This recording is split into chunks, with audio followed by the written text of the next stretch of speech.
Assalamualaikum warahmatullahi wabarakatuh. Saya Khadijah Makarim. Topik kita kali ini adalah penelitian tindakan kelas kualitatif.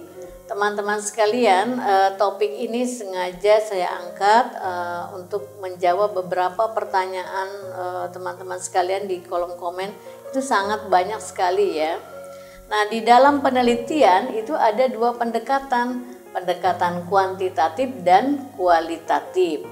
Nah, yang menggunakan kualitatif itu salah satunya adalah penelitian tindakan kelas, yang ini ternyata sangat banyak peminatnya untuk melaksanakan PTK ini ya. Jadi teman-teman nampaknya senang dengan metode eksperimen sehingga memilih penelitian tindakan kelas. Tetapi kalau teman-teman ingin menggunakan metode eksperimen itu tidak selalu harus PTK.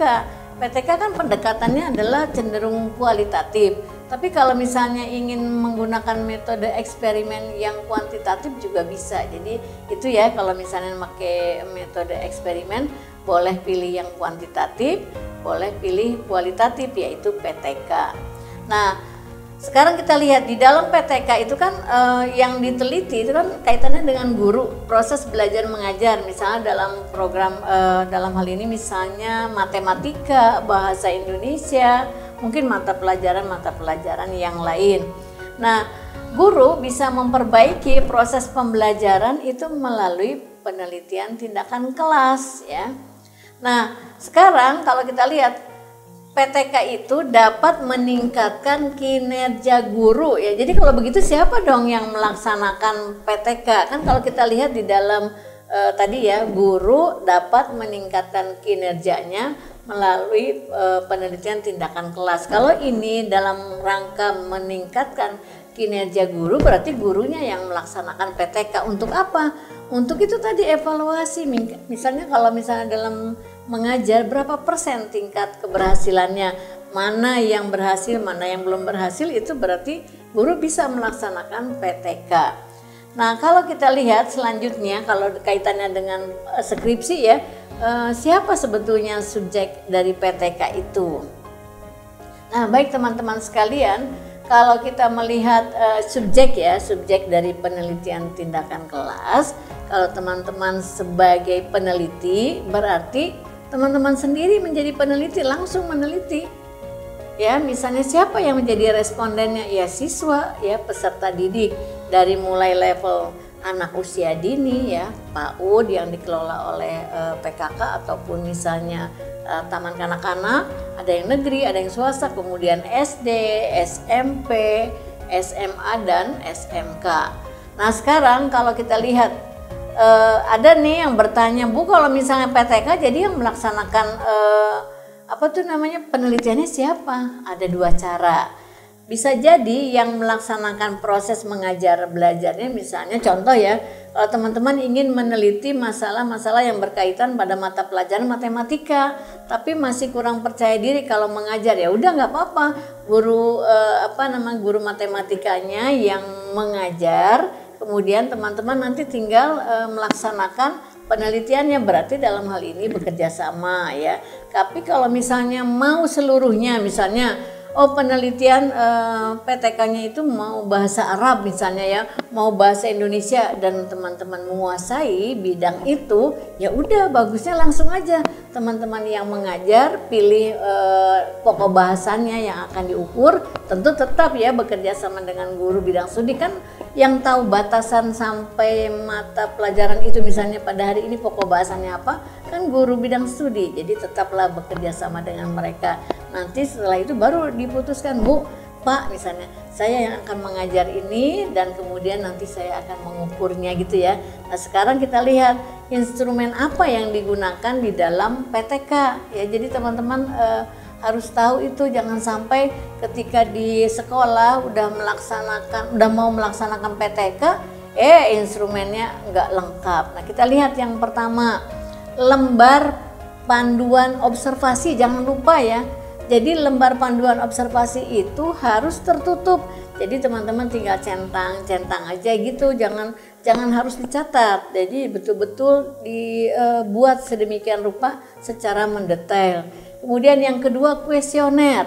Kuesioner juga jangan kuesioner yang terbuka, misalnya bagaimana dan sebagainya ya, misalnya cara, itu nggak usah. Tapi kuesioner yang tertutup, yang jawabannya katakanlah misalnya menggunakan skala itu ya. Jadi nanti pengukurannya teman-teman akan menggunakan kuesioner itu mudah, karena kan sudah ada, tinggal centang aja gitu ya.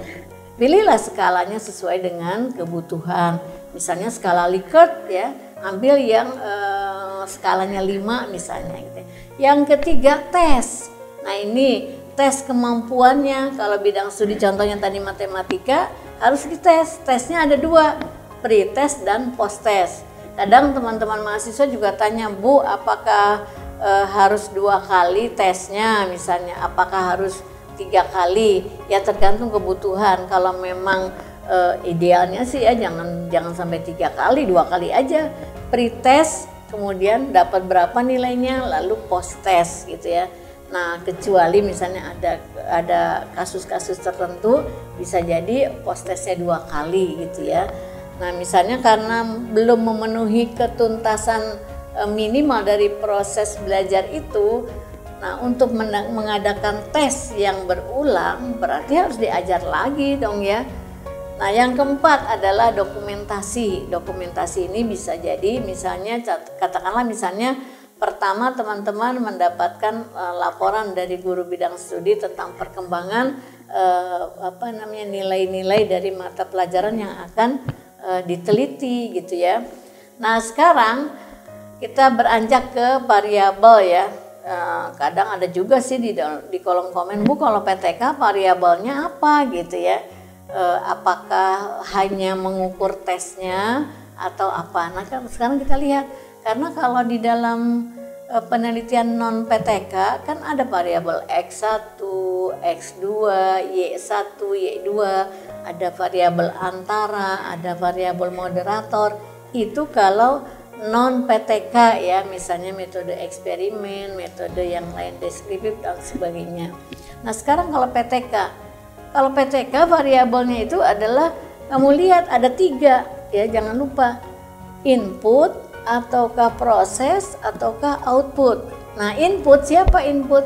Input adalah siswanya, peserta didiknya, level apa, kelas berapa. Kalau SD kelas rendah atau kelas tinggi, nah itu ya. Kemudian yang kedua, prosesnya, proses belajar mengajar di kelas, aspek apa yang akan diukur. Dan kemudian outputnya adalah hasil tes.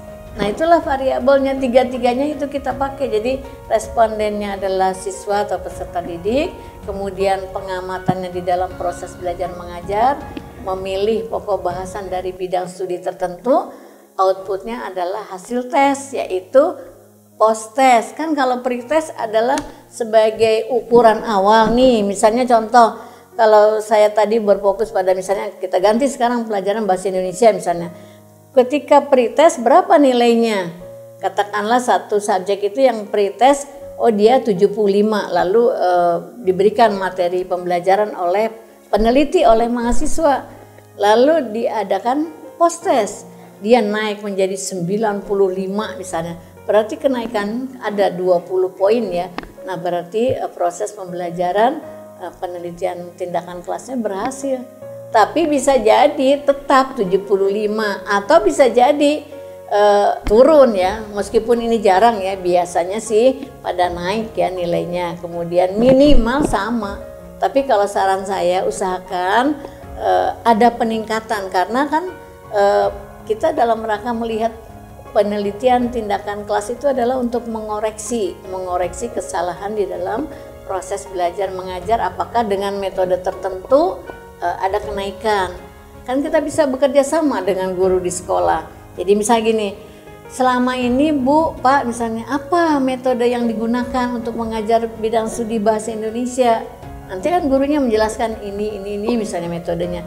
Nah saya ingin meneliti dengan metode yang lain gitu. Jadi apakah dengan metode yang baru ini yang saya lakukan sebagai penelitian tindakan kelas itu ada peningkatan enggak? Kalau ada peningkatan kan gurunya senang, nanti bisa diadopsi. Jadi hasil penelitian yang dilakukan oleh mahasiswa itu bisa diadopsi oleh guru bidang studi di sekolah tersebut gitu ya.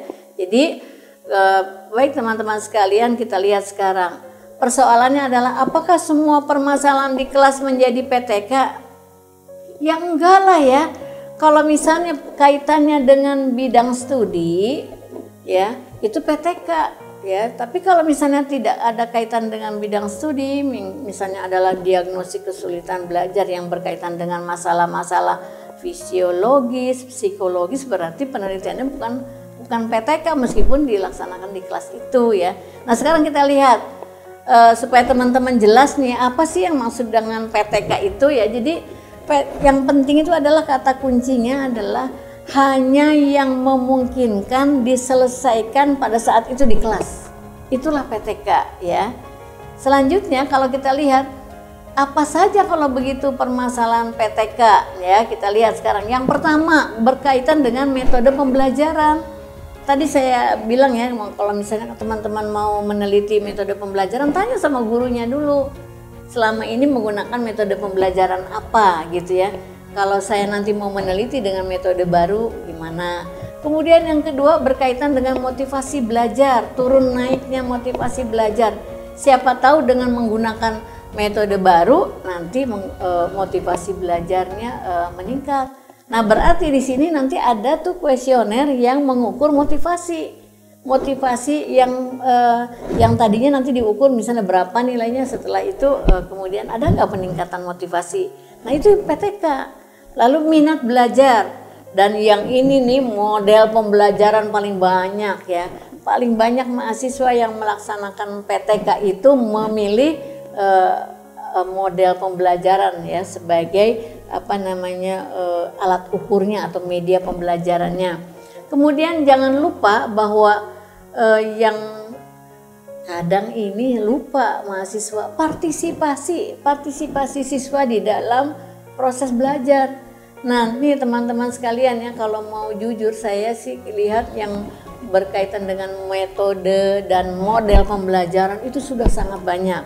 Tapi kalau misalnya pada saat bimbingan terus dosennya bilang, aduh ini udah jenuh nih untuk PTK model pembelajaran, kamu ganti aja dengan partisipasi ya, nanti akan mengukur gini tingkat partisipasi yang tadinya rendah menjadi tinggi, apa sebabnya. Nah baru menggunakan metode apa, modelnya apa, tapi kaitkanlah dengan partisipasi, bukan hanya mengenai nilai mata pelajaran tertentu ya.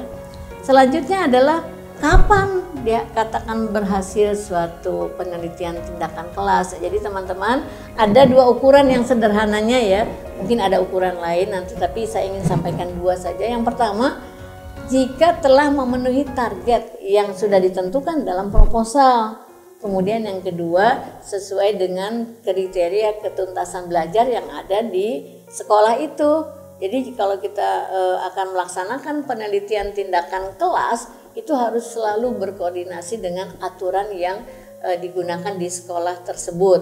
Nah, kemudian sekarang nih teman-teman nih sering bertanya, Bu gimana sih cara menentukan judul PTK kan gitu ya. Jadi saran saya yang pertama itu bukan mikirin judulnya. Temukan dulu masalahnya, datang ke sekolah ya, temui guru bidang studi yang kamu minati, apa bidang studi bahasa Indonesia, matematika, bahasa Arab, atau IPS, apalah terserah ya, bahasa Inggris misalnya. Nah kalau sudah ketemu masalahnya, ngobrol sama guru bidang studi ya, baru rumuskan judul. Kadang mahasiswa tiba-tiba membuat judul, pasti tanya sama dosennya, ini masalahnya apa? Nggak tahu gitu. Nah itu jangan sampai ya. Jadi jangan lupa, satu, tentukan dulu masalahnya, identifikasi dulu bersama guru bidang studi. Lalu setelah itu teman-teman rumuskan ya judulnya. Kemudian hendaklah judul itu dibuat sederhana, merupakan narasi yang lugas, deskriptif. Jadi kalau orang membaca judulnya itu sudah paham.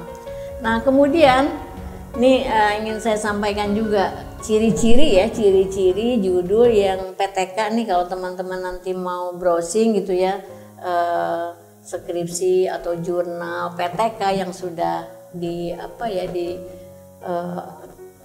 kalau kita lihat di misalnya penelusuran jurnal di perpustakaan, baik perpustakaan kampus sendiri ataupun perpustakaan online. Nah, berikut ini ada nih beberapa contoh. Ya, yang pertama kalau pakai kata upaya meningkatkan itu PTK. Yang kedua, peningkatan pembelajaran, misalnya peningkatan pembelajaran bahasa Inggris melalui model apa? Itu PTK ya. Kemudian misalnya penerapan model pembelajaran XXX itu PTK ya. Jadi PTK itu kalau tadi kan judulnya PTK kualitatif ya. Jadi PTK itu kualitatif, cuma didukung oleh data kuantitatif gitu ya. Jadi kenapa? Kan pakai itu tadi, udah tes kemudian diterjemahkan ada peningkatan atau tidak. Kemudian pakai kuesioner dan sebagainya ya. Jadi teman-teman sekalian, begitulah yang ingin saya sampaikan, bahwa terjadi perubahan atau tidaknya untuk mengukur PTK itu kita lihat perubahan itu prosesnya berlangsung selama di dalam penelitian di kelas itu, jangan di luar kelas. Jadi misalnya saya ambil contoh karena tadi judulnya adalah penelitian PTK itu penelitian tindakan kelas kualitatif ya, tetapi proses pengukurannya kita menggunakan kuantitatif, nggak apa-apa, ini tidak termasuk dalam mix method ya, tetap ini adalah penelitian tindakan kelas. Demikian teman-teman sekalian, mudah-mudahan ini bisa membantu teman-teman. Kalau ingin tahu bagaimana definisi PTK-nya, kemudian bagaimana cara merumuskan judul PTK secara mendetail, saya sudah pernah membuatkan video tentang PTK tersebut. Mudah-mudahan bermanfaat. Assalamualaikum warahmatullahi wabarakatuh.